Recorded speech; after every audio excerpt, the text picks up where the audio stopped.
আহ, জনাব ভূঁইয়া, আমি যেহেতু আপনি আহ, এই জুলাই আন্দোলন থেকে শুরু করে মানে 1 বছর আগে যে আন্দোলনটা একটা পরিণতি পেয়েছে সেটা থেকে শুরু করে সরকারে থাকার কারণে আপনি অনেক বিষয়ে কালের সাক্ষী, সেজন্য আপনাকে একটু শুরু থেকেই একটু শুরু করতে চাই। জনাব আসিফ মোহাম্মদ সজীব ভাই, আপনি কি করে উপদেষ্টা হলেন? মানে আমি আহ, প্রশ্নটা এরকম করে করি, আপনার নাম উপদেষ্টা হিসাবে কে প্রস্তাব করলো, বা কিভাবে আপনি উপদেষ্টা পরিষদে গেলেন? 5 আগস্টের পর যখন সরকার গঠন প্রক্রিয়া চলছিল, 5 থেকে 8 আগস্ট এই সময়টাতে, 5 আগস্টে আমরা সবাই একটা জায়গায় তো একমত ছিলাম যে প্রধান উপদেষ্টা হবেন ডক্টর মোহাম্মদ ইউনূস। কিন্তু বাকিদের বিষয়টা ঠিক ছিল না। তবে আম, আমাদের কিংবা তখনকার যারা সমন্বয়ক সবার একটা এক্সপিরিয়েন্স হচ্ছে, দেখা গেছে আমাদের 69-এর গণ অভ্যুত্থানে ছাত্রদের অবদান আছে, 90-এর গণ অভ্যুত্থানে ছাত্রদের গুরুত্বপূর্ণ অবদান আছে, তারা জীবন দিয়েছে। কিন্তু পরবর্তীতে দেশ গঠন প্রক্রিয়ায় বা সেটাতে ছাত্রদের অংশীদারিত্ব না থাকার কারণে দেখা গেছে যে ছাত্রদের ভাগ্যের আসলে কোনো পরিবর্তন হয় নাই। আর একটা বিষয় ছিল, সেটা হচ্ছে গণঅভ্যুত্থানের পরে আমরা যখন উপদেষ্টাদের তালিকা নিজেরাও করছিলাম, আরো বিভিন্ন জায়গা থেকে স্টেক হোল্ডারদের থেকে নিচ্ছিলাম তালিকা, তো দেখে আমাদেরও আহ, অতটা শিওর হতে পারছিলাম না, কারণ আমরা তো তাদেরকে ব্যক্তিগতভাবে চিনতাম না। আমরা হয়তো টিভিতে দেখেছি বা অনেককে দেখিও নাই, শিওর হতে পারছিলাম না যে তারা কতটুকু এই গণঅভ্যুত্থানকে ধারণ করে কাজ করবে। তো সেই জায়গা থেকে আমার যতদূর মনে পড়ে 6 কি 7 আগস্ট, হ্যাঁ, টিএসসি তে আমাদের 158 জন সমন্বয়ক সহ আরো যারা গুরুত্বপূর্ণ ভূমিকা রেখেছিল তাদেরকে নিয়ে একটা বৈঠক ছিল। তো ওই বৈঠকেই মোটামুটি সবাই প্রস্তাব করে যে আমাদের মধ্য থেকে বা ছাত্রদের মধ্য থেকে উপদেষ্টা পরিষদে যাওয়া উচিত। এবং সেখানে যদিও বাকি স্টেক হোল্ডারদের থেকে, যেমন তখন আহ, আহ, সেনাবাহিনী একটা স্টেক হোল্ডার ছিল, তারপরে রাজনৈতিক দলগুলো স্টেক হোল্ডার ছিল, তো উপদেষ্টা পরিষদে যাওয়া উচিত। তো সব দিক থেকে ইয়ে হচ্ছিল যে দুইজন গেলে তারপরে সেখানেই সবাই মিলে সিদ্ধান্ত নেয় যে নাহিদ ভাই এবং আমি উপদেষ্টা পরিষদে যাব প্রাথমিকভাবে। পরবর্তীতে তো মাহফুজ ভাই হুম। মাননীয় প্রধান উপদেষ্টার বিশেষ সহকারী হন এবং পরবর্তীতে উপদেষ্টা হন। সেটা কি 158 জন সমন্বয়ক যারা ছিলেন তারা নাম প্রস্তাব করে সেটা ঠিক করেছেন? মানে সেটা কি কোনো ভোটাভুটির মাধ্যমে নাই? হ্যাঁ, সমন্বয়কদের মধ্যে যারা উপস্থিত ছিলেন হুম। সবার মোটামুটি ঐকমত্যের ভিত্তিতেই আমরা যাই। ওকে। উপদেষ্টাদের তালিকার কথা আপনি বলছিলেন, সেই উপদেষ্টাদের তালিকা কার কার কাছ থেকে আসছিল? আপনারা মানে এই কারা উপদেষ্টা হবেন সেই সিদ্ধান্ত কি আপনারাই নিচ্ছিলেন, মানে যারা না, আমরা সমন্বয়? আমরা একটা প্রক্রিয়ার মধ্য দিয়ে গিয়েছি। সে সময়টায় আমরা একটা লিয়াজো কমিটি করেছি, আপনি যদি হুম। মনে করতে পারেন। জি। ওই সেটার লিড দিচ্ছিলেন আমাদের বর্তমান উপদেষ্টা মাহফুজ আলম, হুম। এবং আরো 4-5 জন যারা বিভিন্ন সোসাইটির বিভিন্ন সেক্টরের সাথে বিভিন্নভাবে সম্পৃক্ত হুম। হুম। ছাত্রদের মধ্য থেকেই। তো ওনারা মিলেই বিভিন্ন স্টেক হোল্ডারদের সাথে, যেমন বিএনপির সাথে আলোচনা হয়েছে উপদেষ্টা পরিষদ নিয়ে। আমাদের মাননীয় প্রধান উপদেষ্টা ডক্টর মোহাম্মদ ইউনূস স্যার একটা লিস্ট পাঠিয়েছিলেন আমাদের কাছে, সেখান থেকে ইনক্লুড হয়েছে, স্যার নিজে অনেককে ইনক্লুড করেছেন। তো সবকিছু মিলিয়ে একটা উপদেষ্টা পরিষদ প্রাথমিকভাবে গঠিত হয়েছিল। পরবর্তীতে বিভিন্ন সময় সেটা আরো বর্ধিত হয়েছে। আহ, তার মানে হচ্ছে যে আপনারা বিএনপির একটা লিস্ট, জামাতের একটা লিস্ট, প্রফেসর ডক্টর মোহাম্মদ ইউনূসের একটা লিস্ট, সবগুলি নিয়েই মোটামুটিভাবে আমরা যেটা আপনাদের কাছ থেকে জানতে পেরেছি বিভিন্ন সময়, বা উপদেষ্টারাও বলেছেন যে একটা সবগুলি নামের মধ্যে থেকে যে নামটা কমন বা যে নামটা নিয়ে বিতর্ক সবচেয়ে কম, এরকম নামগুলি আপনারা খুঁজছিলেন। হুম। ফাইনালি আপনারা যে উপদেষ্টা পরিষদটা পান, সেই উপদেষ্টা পরিষদটা যেই সময় আপনি শপথ নিলেন, যাদেরকে দেখলেন বা যাদের নাম শুনলেন, সেটা নিয়ে আপনারা মোটামুটি সন্তুষ্ট ছিলেন সেই সময়? এখন পর্যন্ত আসলে সত্যি কথা বলতে গেলে সে উপদেষ্টা পরিষদের 50-60% মানুষকে আমরা চিনি। হুম। আর এর বাইরে অনেককে হয়তো আমরা চিনিও না, কিন্তু ঐকমত্যের ভিত্তিতে বা আমরা সোশ্যাল মিডিয়া কিংবা গুগল ঘেটে দেখেছি যে তাদের প্রোফাইল কিরকম। যেমন এমনও অনেকের নাম আসছে যাদের প্রোফাইল বা ব্যাকগ্রাউন্ড একটু প্রবলেমেটিক, তো হুম। আমরা বিভিন্ন জন থেকে খোঁজ নিয়ে তাদের নাম বাদও দিতে হয়েছে। আবার এমন নাম আসছে যেটা হয়তো বিএনপির পছন্দ হয়নি বা ওকে। এর খুবই রিজিড পজিশন ছিল, সেটাও বাদ দেওয়া হয়েছে। তো এইভাবে একটা সর্বজন গ্রহণযোগ্য একটা উপদেষ্টা পরিষদ বানানোটাই, যাতে করে সবার একটা ইয়ে থাকে, এটাই ছিল উদ্দেশ্য এবং শেষ পর্যন্ত সেটা হয়েছে। মূলত এটা কোঅর্ডিনেট করেছিল মাহফুজ ভাই। হুম। যে লিয়াজু কমিটি হয়েছিল তারাই, কারণ আমাদেরকে আবার অনেকগুলো যারা নেতৃত্বে ছিলেন তাদের অনেকগুলো দিকে আসলে মেনটেন করতে হচ্ছিল। তো আমরা দেখেছি, আমরা অবগত ছিলাম, বাট পুরো জিনিসটা প্রক্রিয়াটা মাহফুজ ভাই সহ ইয়ে করেছিলেন। ওকে। একটু মানে যেহেতু ওইখান থেকে শুরু করলাম, একটু আর্মেনিয়া কথা বলি। আপনি জানেন যে আওয়ামী লীগের যারা আছেন তারা সবাই মনে করেন, অনেকেই মনে করেন যে এটা আপনাদের ক্রেডিট না। না, আওয়ামী লীগের সবাই মনে করেন মোটামুটি এটা আপনাদের ক্রেডিট না, দেশের লোকজন কোনো আন্দোলনের মধ্যে কোনো অংশগ্রহণ করে না, এটা দেশি বিদেশি ষড়যন্ত্র এক। আর দ্বিতীয় হচ্ছে সেনাবাহিনী বন্দুকের নল উল্টা দিকে ঘুরিয়ে দিয়েছিল বলে তাদের পতন হওয়া সম্ভব হয়েছে।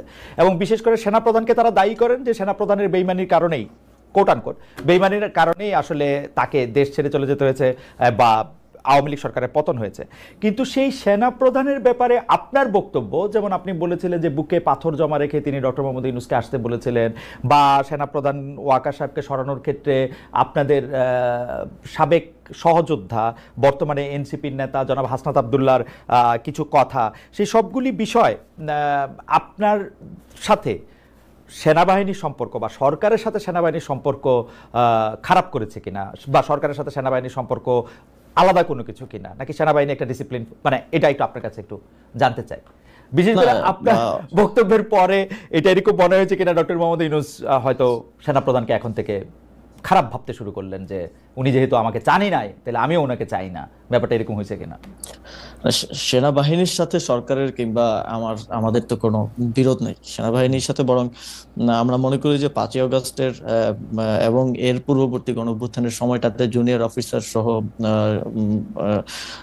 যারা আছেন তাদের একটা চাপ ছিল যে তারা কোনোভাবেই গুলি করবেন না। সেটা বিভিন্ন মাধ্যমে আমরা দেখেছি, দরবার হলের মিটিং এর ইনফরমেশন লিক হয়েছে, সেখানে আমরা দেখেছি। তো তাদের এই অবদানকে অবশ্যই আমরা স্বীকার করি।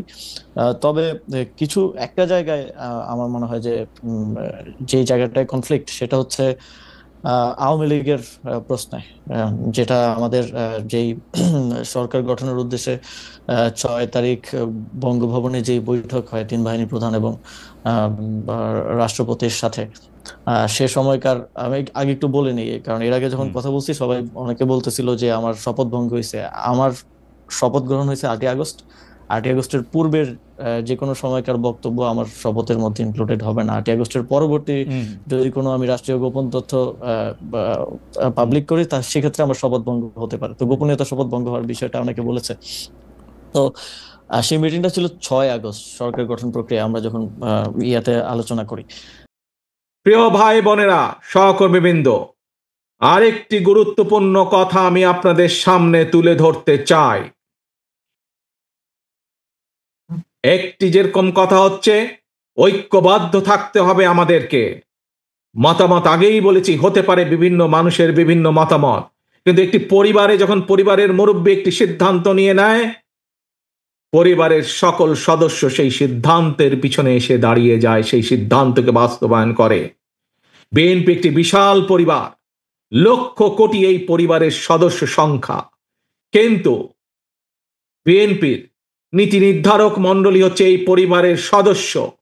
সেই মুরব্বী, সেই পরিবারের মুরব্বী, এই বিএনপির মুরব্বী নীতি নির্ধারক মণ্ডলী, সেই নীতি নির্ধারক মণ্ডলী যখন দলের পক্ষে একটি দলের জন্য একটি সিদ্ধান্ত নেবেন, সেই সিদ্ধান্তের পিছে প্রত্যেকটি সদস্যকে এসে ঐক্যবদ্ধ হয়ে দাঁড়াতে হবে। এটি যেরকম একটি গুরুত্বপূর্ণ, আরেকটি গুরুত্বপূর্ণ বিষয়, অত্যন্ত গুরুত্বপূর্ণ বিষয়, যেই কথাটা আমি বার বার বার বার বলে এসেছি।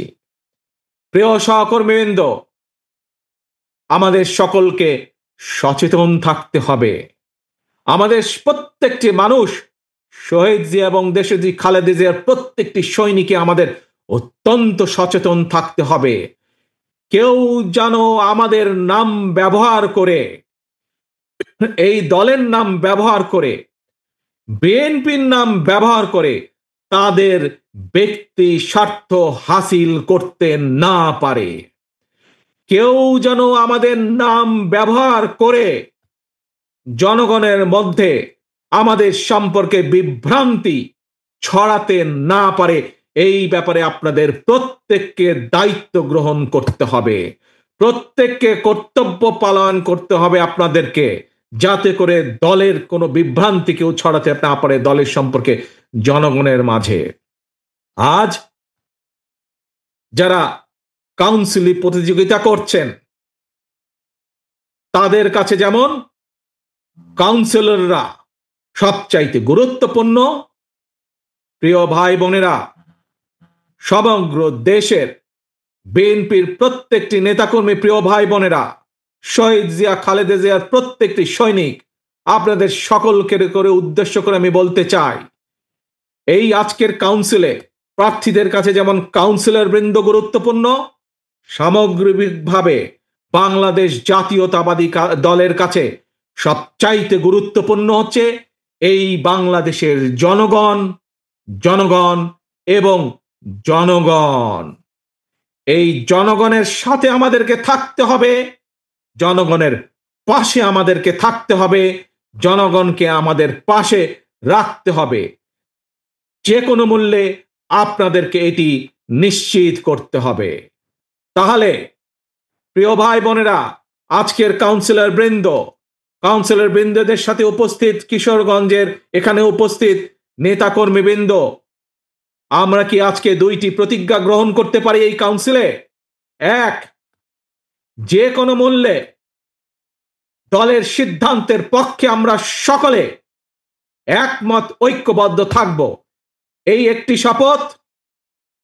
এবং একই সাথে দলের সম্পর্কে, দলকে নিয়ে যাতে কেউ ব্যক্তি স্বার্থে ব্যবহার করতে না পারে সেই সুযোগ আমরা কাউকে দেব না।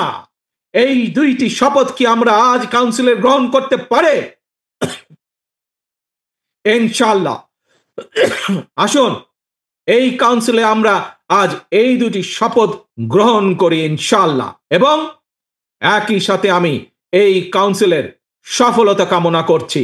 যারা এই কাউন্সিলকে সফল করার জন্য বিএনপি, যুবদল, ছাত্রদল, স্বেচ্ছাসেবক দল, মহিলা দল সহ বিএনপির প্রতিটি নেতাকর্মী যারা আজকে এই কাউন্সিলকে সফল করার জন্য ঐকান্তিক প্রচেষ্টা করেছেন, পরিশ্রম করেছেন, প্রত্যেককে ধন্যবাদ জানিয়ে এই কাউন্সিলের সফলতা কামনা করে আমার বক্তব্য শেষ করছি। বক্তব্য শেষ করার আগে আবারও আপনাদের স্মরণ করিয়ে দিতে চাই, কি প্রতিজ্ঞা গ্রহণ করলেন আপনারা আজকের এই কাউন্সিলে?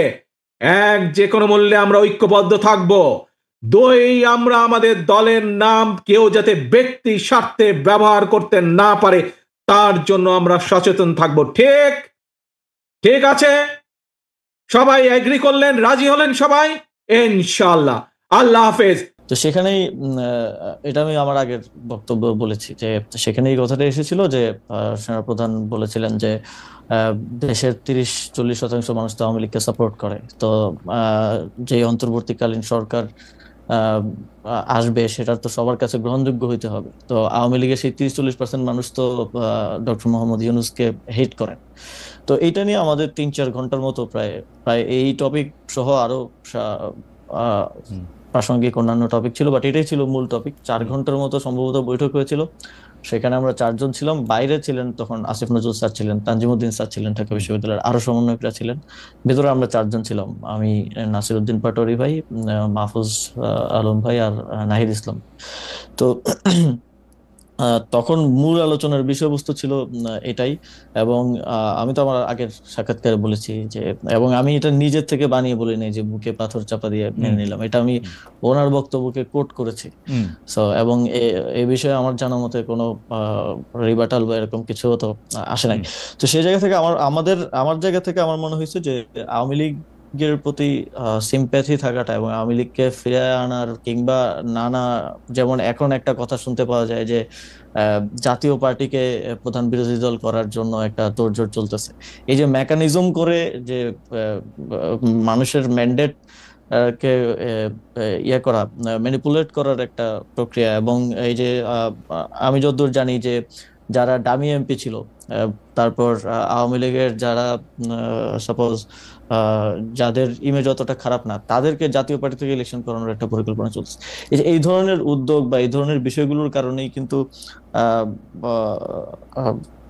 আমি ব্যক্তিগতভাবে এবং সরকারেরও বিভিন্ন অংশ এই বিষয়টা নিয়ে হয়তো স্কেপটিক্যাল থাকতে পারে। এবং সেটা কতটুকু আসলে যেটা বলছেন যে স্যারের সাথে সম্পর্ক খারাপ, এটা আমি কখনো দেখি নাই। স্যার সব সময় সবাইকে ওন করে, সবাইকে সাথে নিয়ে আসলে কাজ করতে চান। এবং মূলত 5ই আগস্টের পরে, এত বড় একটা অভ্যুত্থান বিপ্লবের পরে বাংলাদেশে যে পরিস্থিতি খারাপের দিকে যায় নাই, দেশটা যে একটা গৃহযুদ্ধের দিকে যায় নাই, বরং আস্তে আস্তে আরো স্টেবিলিটির দিকে আসছে, এটা মূলত স্যারের এই সবাইকে অ্যাকোমোডেট করে কাজ করার মানসিকতার কারণেই সম্ভব হয়েছে।